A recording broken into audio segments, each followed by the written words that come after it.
Taong 2016, tahimik ang buhay ng mag-asawang sina Renato at Sonia Dizon. Kapwa nasa edad 50.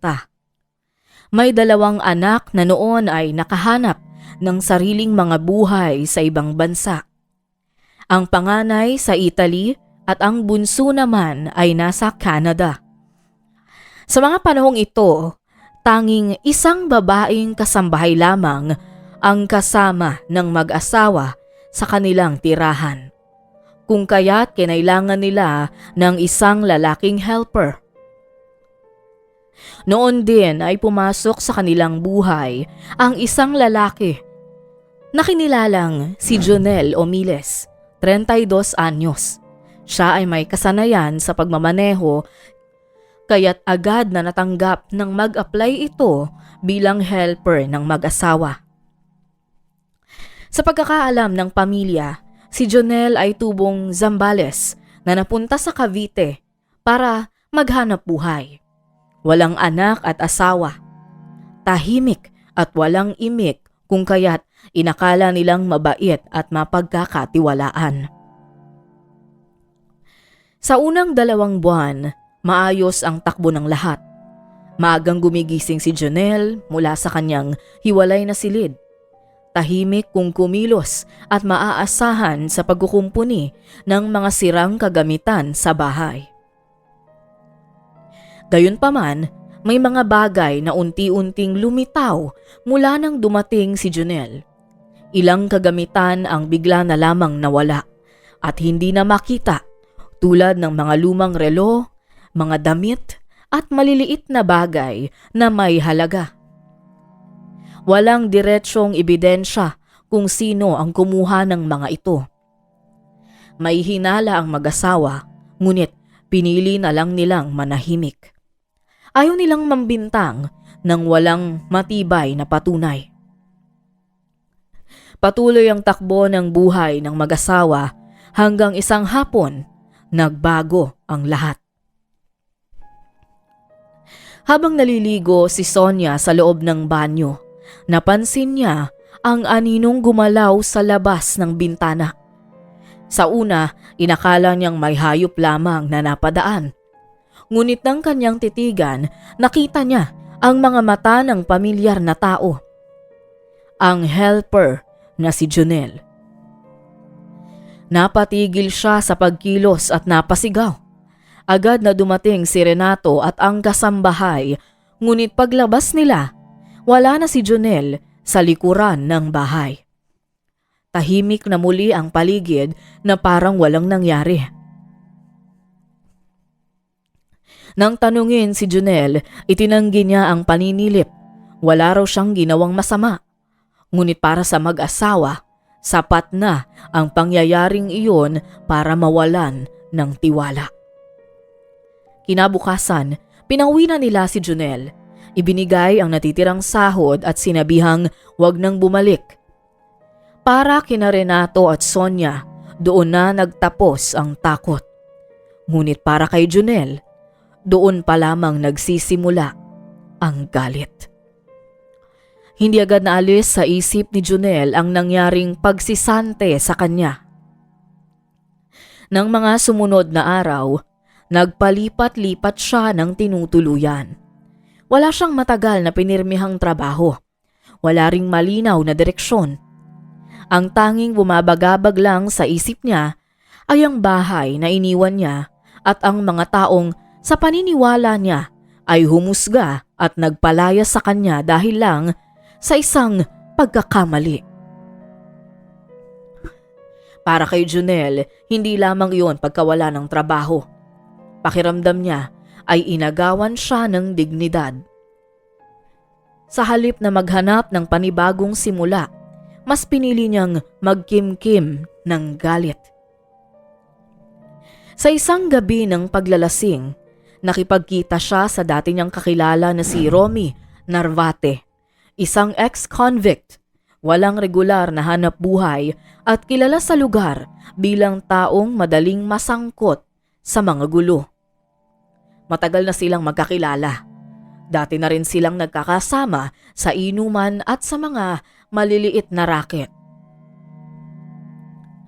Sa pagitan ng alak at reklamo, ikinwento ni Junel ang nangyari sa bahay ng mag-asawa. Ipininta niya ang sarili bilang isang biktima ng pang-aapi. Ipinahayag niya ang galit na matagal nang naiipon at ang pakiramdam na nilapastangan ang kanyang pagkatao. Unti-unting nagbago ang tono ng usapan. Mula sa simpleng pagbubuhos lang ng sama ng loob, napunta ito sa ideya ng pagganti. Ayon kay Junel, may karapatan siyang bumawi. Sa kanyang isipan, may utang ang mag-asawa sa kanya. Utang na hindi kayang tumbasan ng sahod na ibinigay. Dito niya unang inilahad ang plano. Hindi raw sapat ang manahimik at maghanap ng bagong trabaho. Ang gusto niya ay bumalik sa bahay, sa oras na mahimbing ang tulog ng mag-asawa, at doon kunin ang anumang sa tingin niya ay nararapat para sa kanya. Hindi lamang gamit ang pakay, kundi ang saktan ang mag-asawa. Si Romy, sa halip na pigilan siya, ay nakinig. Sa halip na payuhan, ay sumang-ayon ito. Nang mga sumunod na araw, naging madalas ang kanilang pagkikita. Pinag-uusapan ang oras, ang posibleng pasukan at ang sitwasyon sa bahay. Hindi alam ni Junel na matapos ang insidente ng paninilip, nagpasya ang mag-asawa na dagdagan ang seguridad ng kanilang bahay. Sa payo ng kanilang anak na nasa Italy, bumili sila ng isang German Shepherd bilang bantay. Walang ideya si Junel sa pagbabagong iyon. Pagsapit ng Hunyo 2016, matapos ang isa na namang mahabang inuman, nagpasya silang ituloy na ang napag-usapan. Pinili nila ang oras na tahimik ang paligid. Madaling araw nang kumilos sina Junel at Romy. Tahimik ang buong kalsada. Karamihan sa mga ilaw ng bahay ay patay na. At ang tanging iilang poste lamang ang nagbibigay liwanag sa makipot na daan papunta sa bahay ng mag-asawa. Bandang 2:00 ng umaga, huminto sila sa may kanto. Mula roon, naglakad na lamang si Junel papunta sa bahay. Naiwan si Romy sa labas ng bakod, nakapwesto sa lugar kung saan matatanaw niya ang harapan at likuran ng bahay.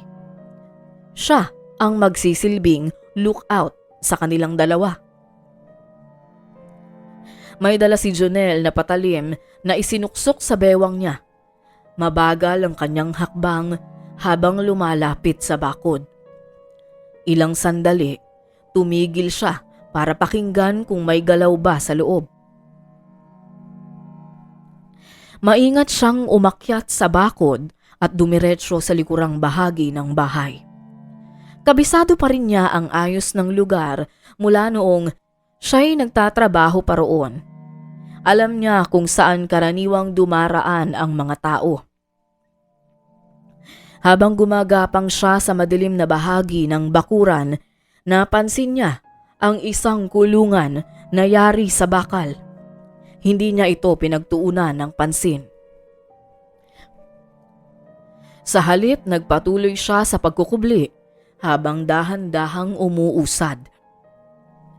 Mula sa dilim, may biglang sumulpot na anino. Isang malaking aso ang lumabas. Mabilis at walang babala. Sa loob lamang ng ilang segundo, tumalon ito kay Junel at agad siyang inundayan ng kagat. Napabitaw si Junel sa hawak na patalim. Napahandusay siya sa semento habang pilit na umiiwas sa sunod-sunod na sakmal at kalmot. Ang tahimik na bakuran ay napalitan ng malalakas na ungol ng aso at sigaw ng taong nasaktan. Narinig ni Romy ang sigawan. Sa halip na lumapit, umatras siya. Sa gitna ng takot at gulat, Kumaripas siya ng takbo palayo sa lugar. Sa loob ng bahay, nagising ang mag-asawa sa malakas na ingay. Kasunod nito, nagising din ang kasambahay. Nang silipin nila ang likuran, tumambad ang duguang lalaki na pilit na itinataboy ang aso habang ito ay nakahandusay pa rin sa lupa. Agad nilang tinawag ang aso at humingi ng tulong. Narinig din ng ilang kapitbahay ang sigawan. May tumawag na sa barangay tanod. Sa gitna ng dilim at kalituhan, malinaw ang isang bagay. Ang planong panluloob at masamang intensyon sa mag-asawa ay nalantad dahil sa mabangis na aso. Ilang minuto matapos tumawag ang mga kapitbahay, dumating ang mga barangay tanod na sinundan ng mga pulis. Sa liwanag ng kanilang mga flashlight, kitang-kita ang kalagayan ni Jonel. Nakahandusay siya sa semento, duguan ang damit at nanginginig sa sakit.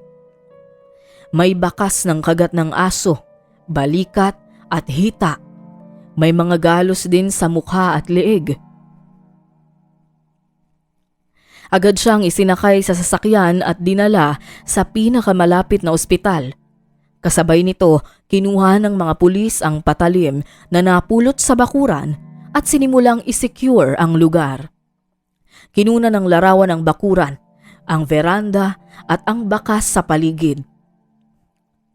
Habang ginagamot si Jonel sa emergency room, binantayan siya ng pulisya. Matapos maampat ang pagdurugo at maging stable ang kalagayan niya, sinimulan ang paunang pagtatanong. Iginiit ni Jonel na wala siyang masamang balak at ang pagpasok niya sa bakuran ay may kinalaman lamang sa mga nawawalang gamit ng mag-asawa. Ayon sa kanya, nais lamang daw niyang isauli ang mga ito matapos na makapag-isip-isip. Ngunit hindi umayon ang pahayag na ito sa mga nakalap na detalye. Una, 10 oras ng gabi siya pumasok. Ikalawa, may dala siyang patalim. Ikatlo, may ulat na ng hindi magandang ugnayan sa pagitan nilang mag-amo bago pa siya masisante. Malinaw na indikasyon na maaring mayroon siyang sama ng loob sa mag-asawa. Mas tumibay pa ang hinala ng makuha ng mga pulis ang kuha ng CCTV mula sa kapitbahay. Sa video, makikita ang isang lalaking umaakyat sa bakod bandang 2:00 ng madaling araw. Ilang sandali matapos yun ay may isa pang lalaking tumatakbong palayo sa kalsada. Sa tulong ng mga residente, natukoy ang pangalawang lalaki bilang si Romy Narvate. Mula roon, formal na isinama sa investigasyon ang kanyang pangalan bilang kasabwat.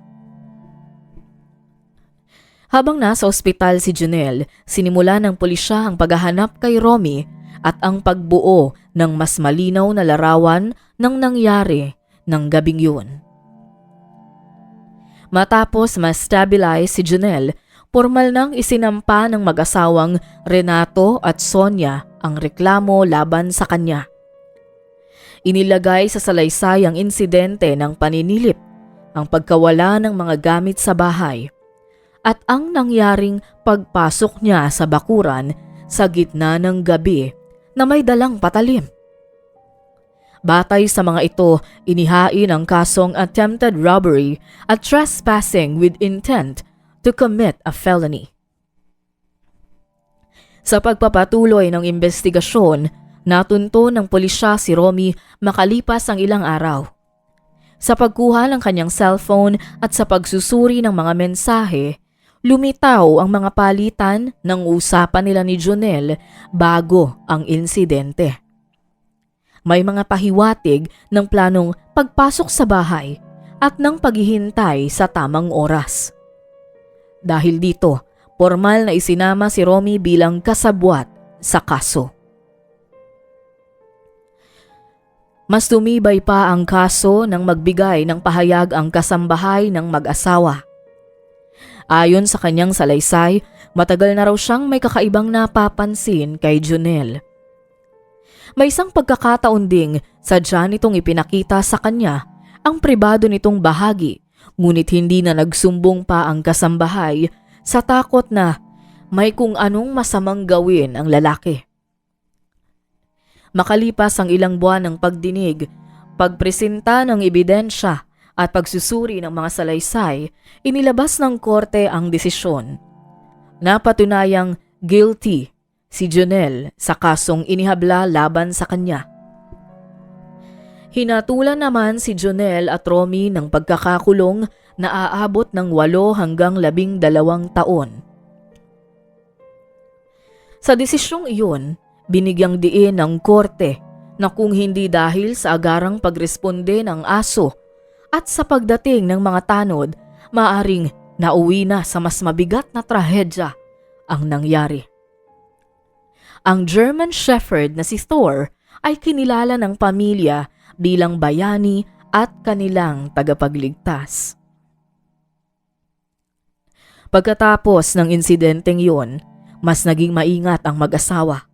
Naglagay sila ng karagdagang ilaw, mas maayos na bakod at pinalakas ang koordinasyon sa mga kapitbahay. Umuwi rin ang isa sa kanilang mga anak mula sa abroad upang makasama sila at masigurong may katuwang sila sa araw-araw. Sa komunidad, nagsilbing babala ang kaso. Mas naging mapanuri ang mga residente sa mga taong pinapapasok sa kanilang tahanan at mas naging aktibo ang ugnayan sa barangay. Sa huli, ang katahimikan ng mag-asawang Renato at Sonia ay muling naibalik. Ang kanilang karanasan ay nag-iwan ng madilim na marka, ngunit ito rin ang nagpamulat sa kanila na ang pagtitiwala ay hindi basta-basta ibinibigay kung kani-kanino lamang, lalo na sa mga taong hindi pa gaanong kilala.